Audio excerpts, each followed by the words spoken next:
nation of Israel is on a journey, and they've met some surprises along the way. And certainly Joshua chapter 9 that we're in today is no less of a surprise kind of event chapter, and a great opportunity to learn to trust in the Lord for all things. Want to read these verses of Joshua chapter 9, and then we'll get into our study.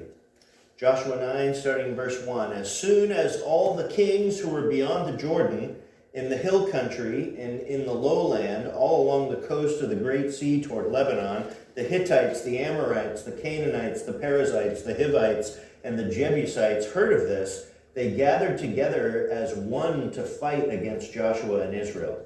But when the inhabitants of Gibeon heard what Joshua had done to Jericho and to Ai, they on their part acted with cunning and went and made ready provisions and took worn-out sacks for their donkeys and wineskins, worn out and torn and mended, with worn-out patched sandals on their feet and worn-out clothes, and all their provisions were dry and crumbly.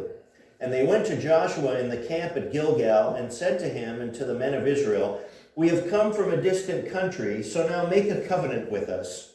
But the men of Israel said to the Hivites, "Perhaps you live among us. Then how can we make a covenant with you?" They said to Joshua, "We are your servants." And Joshua said to them, "Who are you, and where do you come from?" They said to him, "From a very distant country your servants have come, because of the name of the Lord your God. For we have heard a report of him, and all that he did in Egypt, and all that he did to the two kings of the Amorites who were beyond the Jordan, to Sihon, king of Heshbon, and to Og, king of Bashan, who lived in Ashtaroth. So our elders and all the inhabitants of our country said to us, 'Take provisions in your hand for the journey and go to meet them and say to them, "We are your servants. Come now, make a covenant with us. Here is our bread. It was still warm when we took it from our houses as our food for the journey on the day we set out to come to you. But now, behold, it is dry and crumbly. These wineskins were new when we filled them, and behold, they have burst. And these garments and sandals of ours are worn out from the very long journey." So the men took some of their provisions, but did not ask counsel from the Lord. And Joshua made peace with them and made a covenant with them to let them live, and the leaders of the congregation swore to them. At the end of 3 days, after they had made a covenant with them, they heard that they were their neighbors and that they lived among them. And the people of Israel set out and reached their cities on the 3rd day. Now their cities were Gibeon, Chephirah, Beeroth, and Kiriath Jearim. But the people of Israel did not attack them, because the leaders of the congregation had sworn to them by the Lord, the God of Israel. Then all the congregation murmured against the leaders. But all the leaders said to all the congregation, "We have sworn to them by the Lord, the God of Israel, and now we may not touch them. This we will do to them. Let them live, lest wrath be upon us, because of the oath that we swore to them." And the leaders said to them, "Let them live." So they became cutters of wood and drawers of water for the congregation, just as the leaders had said of them. Joshua summoned them, and he said to them, "Why did you deceive us, and saying, 'We are very far from you,' when you dwell among us? Now therefore you are cursed, and some of you shall never be anything but servants, cutters of wood, and drawers of water for the house of my God." They answered Joshua, "Because it was told to your servants for a certainty that the Lord your God had commanded his servant Moses to give you all the land and to destroy all the inhabitants of the land from before you. So we feared greatly for our lives because of you, and did this thing. And now, behold, we are in your hand. Whatever seems good and right in your sight to do to us, do it." So he did this to them and delivered them out of the hand of the people of Israel, and they did not kill them. But Joshua made them that day cutters of wood and drawers of water for the congregation and for the altar of the Lord, to this day, in the place that he should choose. So, great chapter here as the neighboring nations and cities are hearing of the exploits of the people of Israel, and having different responses. Responses, first of all, of fear, and then here for the Gibeonites acting in deceit. It says in verses 1 and 2, as soon as all the kings who were beyond the Jordan in the hill country and in the lowland, all along the coast of the great sea toward Lebanon, the Hittites, the Amorites, the Canaanites, the Perizzites, the Hivites, and the Jebusites heard of this, they gathered together as one to fight against Joshua and Israel. Look up here at the map, and you see these are the locations of where these different groups were. The Canaanites along the coast. Actually, technically, Canaanites, Perizzites, and Hivites were as a group sometimes lumped in as Canaanites. And the Jebusites, the city of Jebus is the city that became Jerusalem when it was renamed. When David conquered that city, it was then called the City of David. And then later became known as Jerusalem. But originally, the city was called Jebus. And so the Jebusites lived in that area. And the Amorites along the coast of the Dead Sea. And so you see Gilgal is the main place where they camped. They went up to Mount Gerizim and Mount Ebal. They pronounced the blessings and the curse. But then they came back to this area in Gilgal because it was an area that wasn't up in the hills, and so all of them could camp together there at Gilgal around that first altar that they had made with the stones from the Jordan River located there in Gilgal. It says in verse 3, but when the inhabitants of Gibeon heard what Joshua had done to Jericho and to Ai, they on their part acted with cunning and went and made ready provisions and took worn-out sacks for their donkeys and wineskins, worn out and torn and mended, with worn-out patched sandals on their feet and worn-out clothes, and all their provisions were dry and crumbly. And they went to Joshua in the camp at Gilgal and said to him and all the men of Israel, we have come from a distant country, so now make a covenant with us.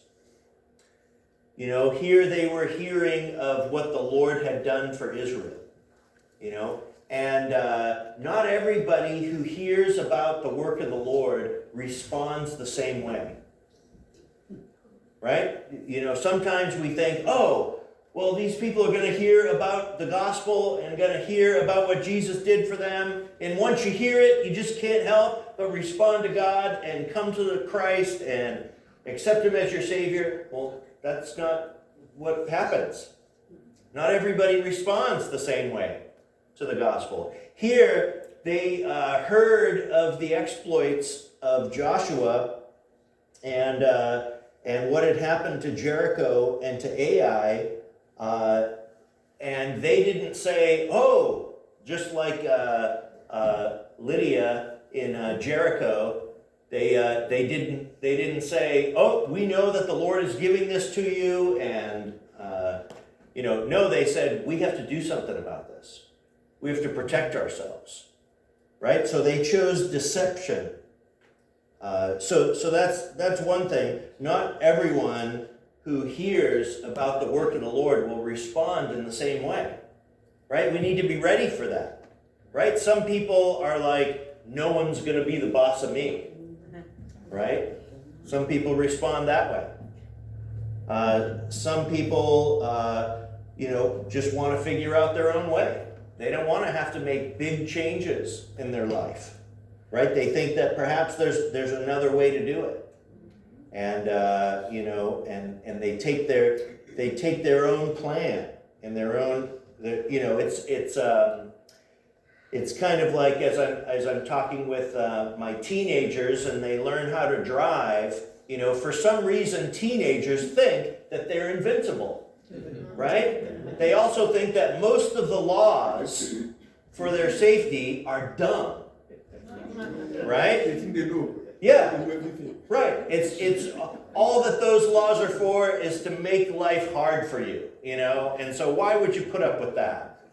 And they also think that they're invincible, right? And it's not going to happen to me. Other people, wreck their cars, and other people get tickets and get pulled over, and but that won't be me. Well, 3 cars later, a couple speeding tickets later, and you start to realize, like, oh, I guess this does apply to me. But not everybody even listens to that, right? So just because they hear it, not everybody responds the same way, and not everybody understands the right thing to do. It says in Deuteronomy 7:2, these were the instructions that they were given all the way back in Deuteronomy chapter 7. And when the Lord your God gives them over to you and you defeat them, then you must devote them to complete destruction. You shall make no covenant with them and show no mercy to them. And so Joshua and the leaders of Israel understood this.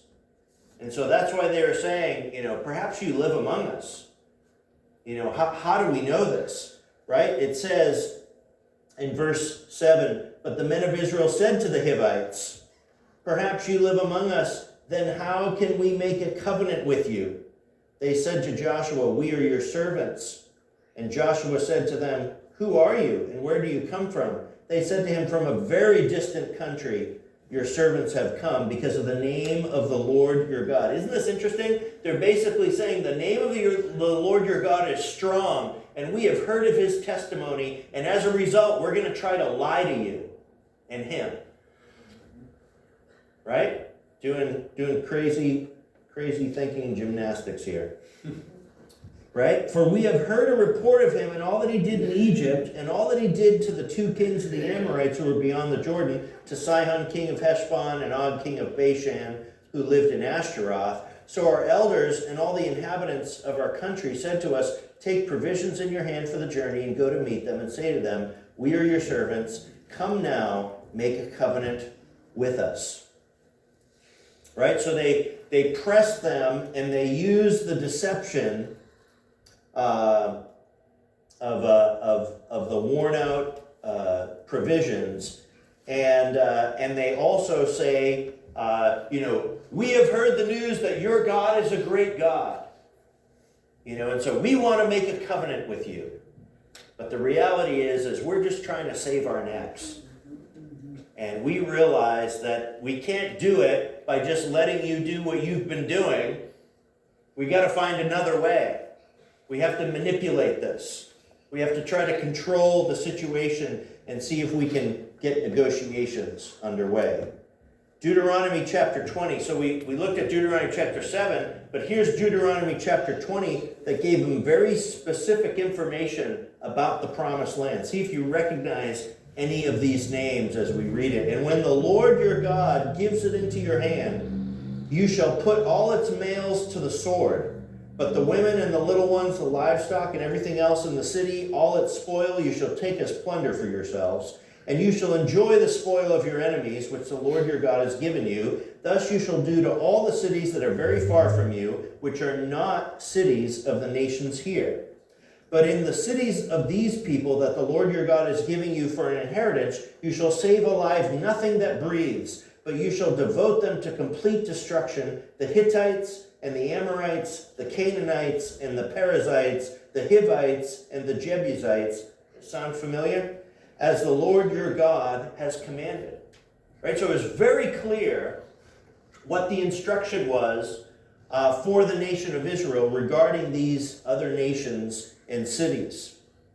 And so that's why Joshua and the leaders of Israel were concerned. Perhaps you live near us. Perhaps you're one of this list of nations that we need to devote to complete destruction. And so the Gibeonites continue with their deception. Verse 12. Here's our bread. It was still warm when we took it from our houses as our food for the journey on the day we set out to come to you. But now, behold, it is dry and crumbly. These wineskins were new when we filled them, and behold, they have burst. And these garments and sandals of ours are worn out from the very long journey. Right? Not everything that people tell you is the truth. Have you caught on to that? That's true. Have you caught it? Not everything that people tell you is the truth. That's the truth. And sometimes the reason why people are saying things to you is to deceive you into believing what they hope you'll believe. You know, and we can think of many examples of deception, right? Or of trying to wiggle out of responsibility. Or, you know, all the way back, Adam and Eve. You know, it was the woman you gave me. She picked of the fruit, and I ate it, right? This is all her actions. You know, I'm just a bystander. I was a recipient. All my verbs were passive verbs. She did all the active verbs, right? And, you know, and then she says, oh, the serpent deceived me. Here I was minding my own business, and he brought it up. You know, all like from the very beginning. From the very beginning. Cain and Abel, after Cain killed his brother. You know, am I my brother's keeper? Where's your brother? Oh, am I my brother's keeper? Is that my responsibility to keep track of where he is? You know, all of those things. Right? I remember we had to call the plumber. We had, I think we just had a couple kids at this time when we lived in Tacoma. We had to call the plumber. Of course, the plumbing in Tacoma is old, right? So it doesn't take much to mess up your plumbing. And so the plumber came out and he worked on some things, and he found a nice little pair of Superman underwear, right? That had gotten clogged in there, you know, been flushed down the toilet, you know. So my oldest son, who's the only young man in the house that could fit those things, he said, Papa did it. That was his answer.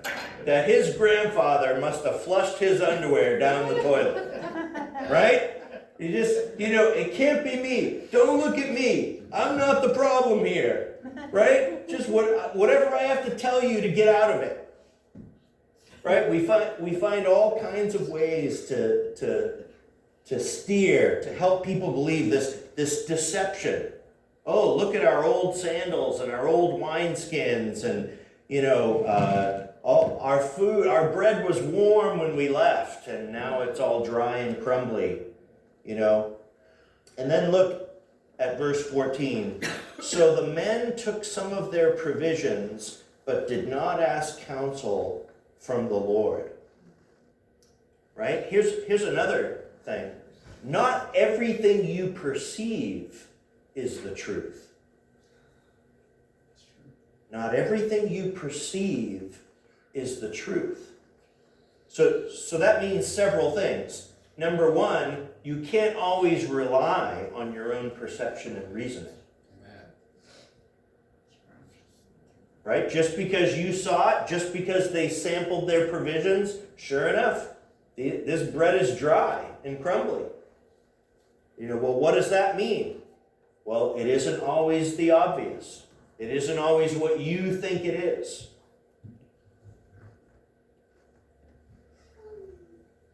Yeah, it's important that we sometimes stop and realize that my perceptions aren't infallible. Right? There may be things that I don't know, the whole picture. Right? But it also says they did not ask counsel from the Lord. Remember when they had their problem with Achan having hidden some of the gold and silver in his tent, right? The way that they found that out wasn't because he came forward, right? He continued to try to hide it. But they cast lots, and the lot fell on this tribe, and the lot fell on this family, and the lot fell on, you know, until it got to him. And finally he had to come clean. Right? And so they could have done that. The high priest had the Urim and the Thummim, which were also similar to casting lots, jewels that he kept on his breastplate, and often the high priest would use that to inquire of the Lord, to gain understanding and wisdom. And it says they didn't ask counsel from the Lord. They just used their reasoning. Can any of you think of examples in your own life where you just trusted your own reasoning and it didn't quite work out for you? You know? Yep. Yep. You think about it, and oftentimes we do those things when we feel like we're under pressure. You know, like I have to make this decision right now. You know, this deal will go away if I don't decide now type of pressure. Right? I had to do it. Right? And then you discover that wasn't the right decision. It says in verse 15, and Joshua made peace with them and made a covenant with them to let them live, and the leaders of the congregation swore to them. Right? This was a big deal. The potential of disobeying the Lord was great, and yet they didn't seek the Lord in this decision. Is this okay that we do this? And then verse 16, buyer's remorse set in. You know, at the end of 3 days, right, after they had made a covenant with them, they heard that they were their neighbors and that they lived among them. And the people of Israel set out and reached their cities on the 3rd day, right? So now they're like armed for bear. They're mad. You guys deceived us, right? Notice that they're angry with those that deceive them. Their anger is not turned inwardly to, oh no, we just messed up. Right? Now their cities were Gibeon, Chephirah, Beeroth, and Kiriath Jearim. But the people of Israel did not attack them because the leaders of the congregation had sworn to them by the Lord, the God of Israel. Then all the congregation murmured against the leaders. So because the leaders had made this decision, and the people of the army of Israel was like, that's it, they can't do this to us, let's go get them, let's go kill them. No, you can't kill them. We've sworn to them, we've made a covenant with them, we have to honor that. So now the people of Israel are mad at their leaders for their decision. Right? A bad decision doesn't just affect you. Right? Everybody is affected by this. Right? And now they begin to look and say, do we have bad leaders? Right? Not because they weren't decisive, but because they didn't seek the Lord. The congregation murmurs against the leaders. Right? It was enough for Joshua to continue to muster the soldiers to press on and fight. Right? After all that they had experienced, now this was only the beginning of the conquering of the land of Canaan, the promised land. And yet here they are, because of their poor decision making, because of them not seeking the Lord. The congregation murmurs against the leaders, but all the leaders said to all the congregation, we have sworn to them by the Lord, the God of Israel, and now we may not touch them. This we will do to them. Let them live, lest wrath be upon us, because of the oath that we swore to them. And the leaders said to them, let them live. So they became cutters of wood and drawers of water for all the congregation, just as the leaders had said of them. Joshua summoned them, and he said to them, why did you deceive us, saying we are very far from you when you dwell among us? Now therefore you are cursed, and some of you shall never be anything but servants, cutters of wood, and drawers of water for the house of my God. Right? So they made this promise that they would protect them and that they would not kill them. And so they couldn't, and they had to talk the soldiers down. Now there was a time in the days of Saul, King Saul, and David, where the Gibeonites were being sought after by Saul to kill them, and he almost succeeded in it. And it says in 2 Samuel 21, now there was a famine in the days of David for 3 years, year after year, and David sought the face of the Lord, and the Lord said, there is blood guilt on Saul and on his house, because he put the Gibeonites to death. So the king called the Gibeonites and spoke to them. Now the Gibeonites were not of the people of Israel, but of the remnants of the Amorites. Although the people of Israel had sworn to spare them, Saul had sought to strike them down in his zeal for the people of Israel and Judah. So Saul had violated this oath and this covenant that they had just made. Right? So King Saul was also known for not seeking the Lord. Right? And acting rashly and just responding in his emotion. But David had to make this right.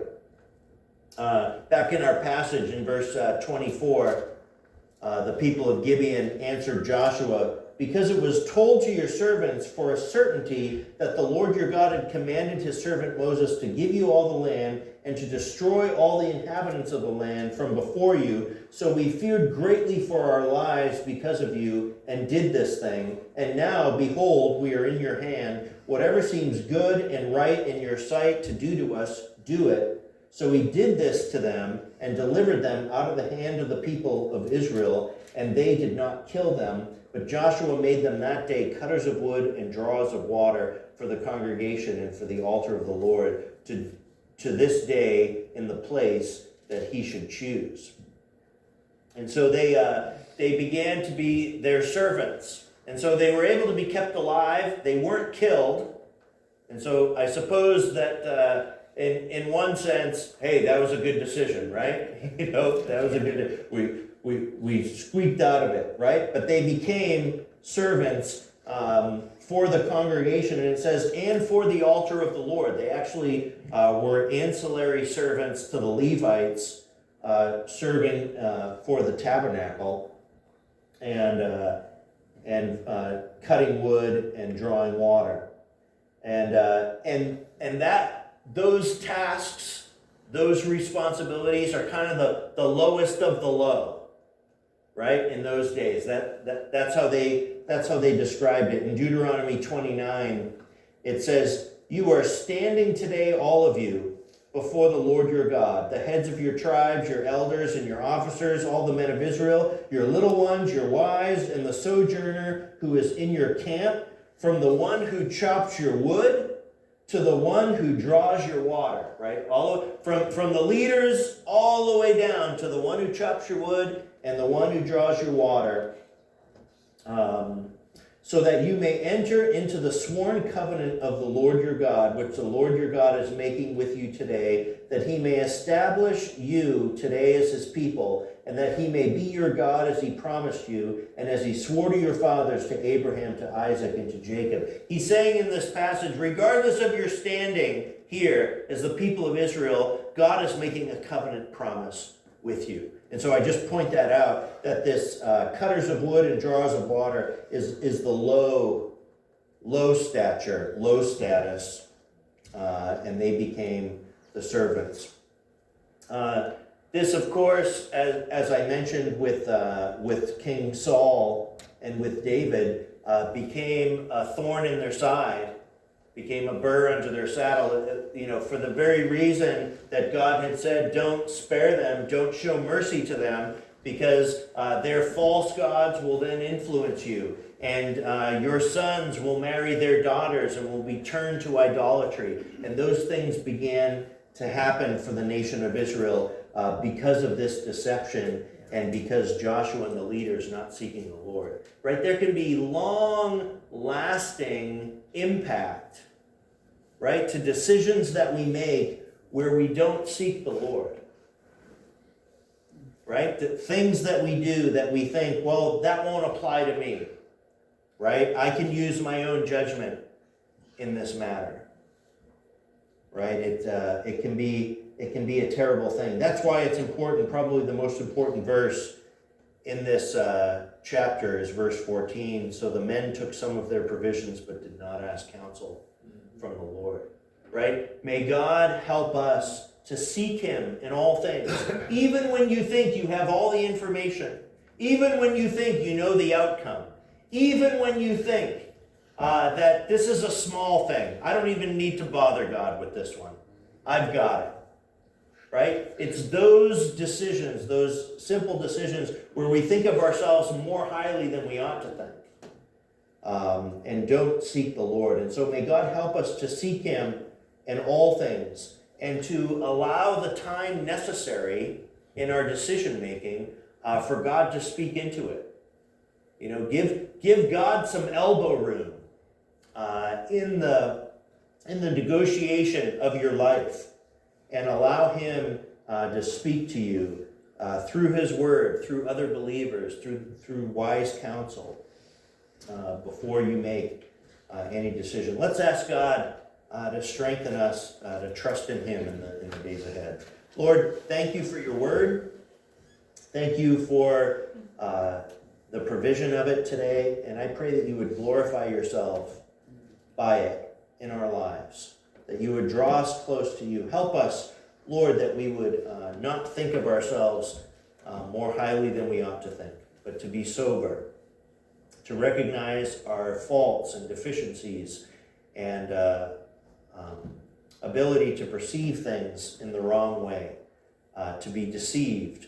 And Lord, I pray that we would cling to you and seek you in every decision that we make, Lord, so that you can bless those decisions. Lord, I pray for those that are thinking of decisions that they've made in the past, that they still are dealing with the consequences of those decisions. Lord, would you encourage them that now that they are seeking you, that you can bless them, and that you will help them even as they dig out of maybe a hole that they found themselves in. Lord, thank you for your promises. Thank you for your faithfulness. Thank you that we can trust you in all things. In Jesus' name, amen.